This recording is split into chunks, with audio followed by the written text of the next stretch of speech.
It's great to be here all the way from San Francisco.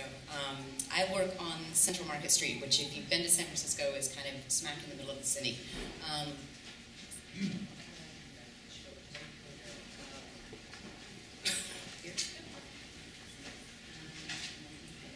So I'm going to use the pictures of 1,000 words and the video is 10,000. Okay.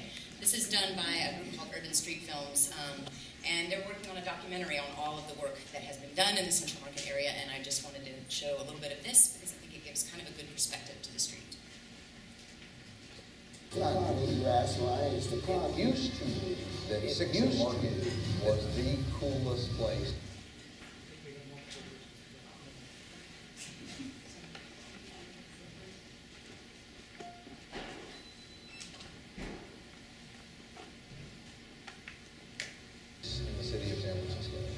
It's got some grime, it's got some crime, there's a little bit of fear for people to come across Fifth Street. They just let it rot, and it's been rotting for well over 30 years. It's got some crime, there's a little bit of fear for people to come across Fifth Street. They just let it rot, and it's been rotting for well over 30 years now.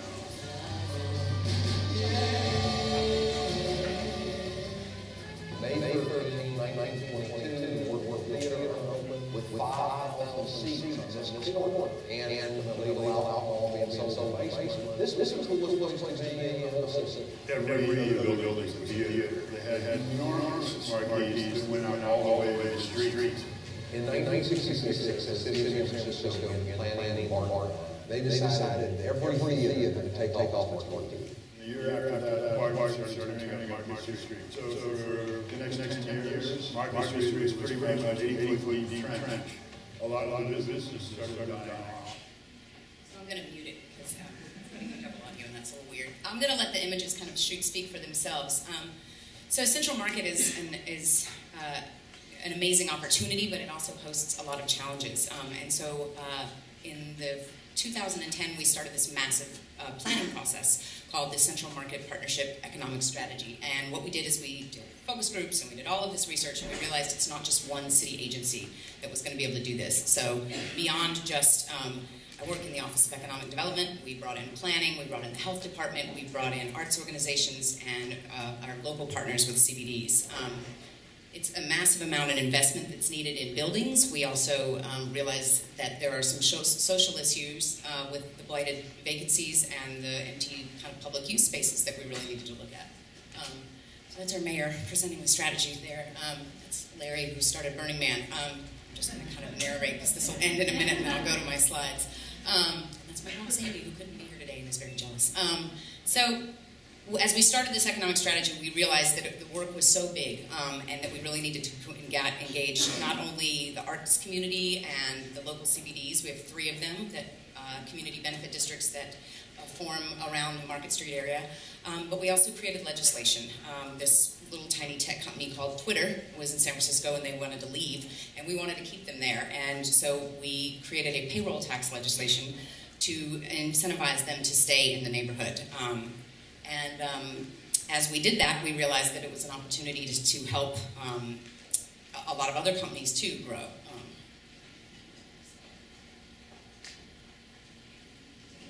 Sorry, technical things at once confuse me. So by creating this tax legislation, which was really, really controversial, we were able to start bringing in tech businesses, but they were only going on the top, so we still had quite a bit of work to do in the area.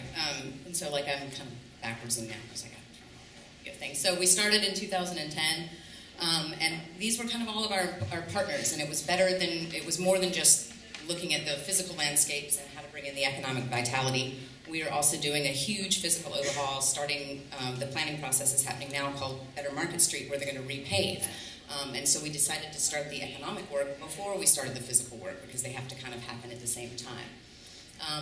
I talked for a little bit about our payroll tax exclusion, and what that's done is created about 3,000 jobs. We've had Zendesk and Twitter and Zeus and Yammer, which is part of Microsoft, One Kings Lane, all move into the area within the past 2 years, which has been immense because the more workers that are up in the top will actually come down and spend their money in the neighborhood.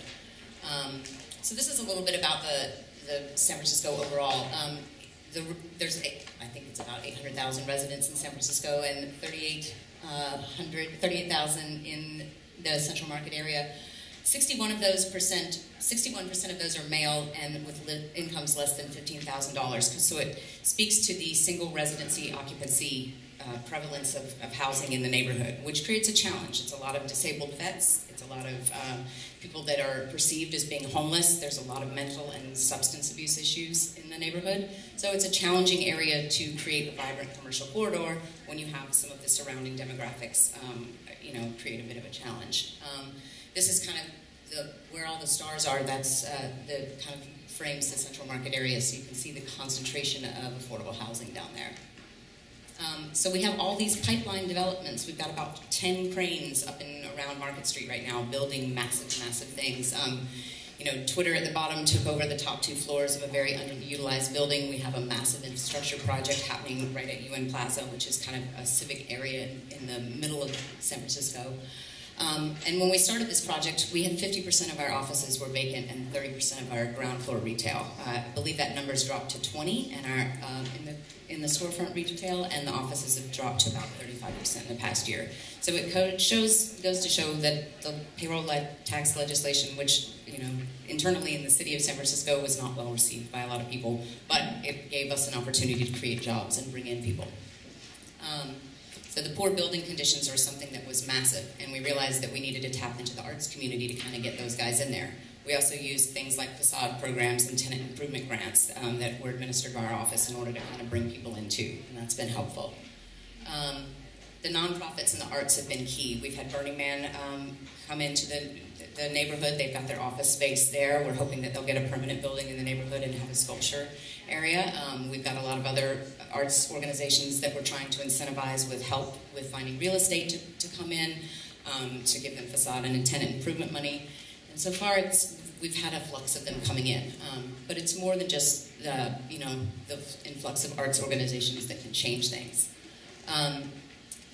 The statistic that I throw out the most is if you've ever been to San Francisco where the cable cars turn around, it's right at 5th and Market. So the pedestrian count right there is about 6,000 an hour. You walk up 1 block, and it's a long block, but it's not that long, and it drops to about 1,500 per hour. So you can see that 4,000 people an hour that we're losing can be an awful statistic, but I see that as a huge opportunity, and so we were really ready to capitalize on that.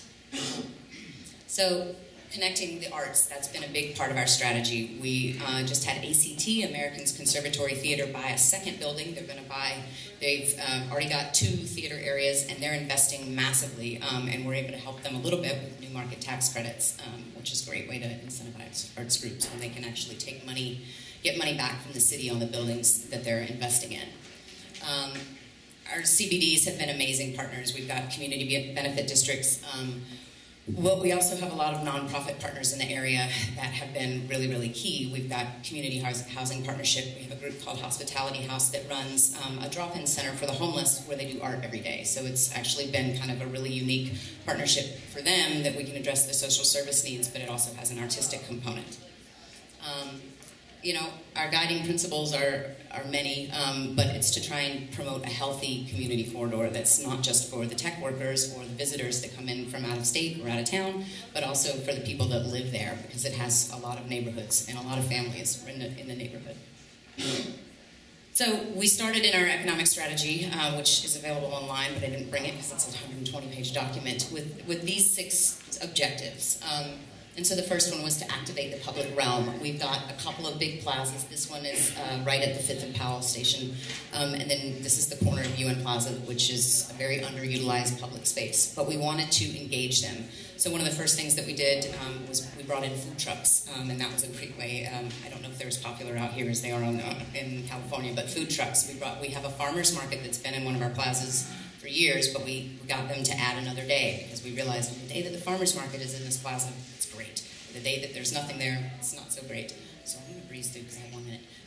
So the other thing was working on establishing a creative arts community, stabilizing the existing community, and that's the hard one, because how do you stabilize a community? And that's a bigger question than economic development or urban planners can solve. I'm going to kind of breeze through these. And then the last thing that we realized that we needed to do was improve safety. So we have a police substation that's been renamed the Safety Hub coming in, and we're going to have not only police working out of there, but we're going to have community partners, mental health services, the Department of Public Health, adult probation will be doing there. We have a community justice court where low-level crimes, being on the street, which happens a lot on Market, can be seen there instead of having to go all the way to the courthouse.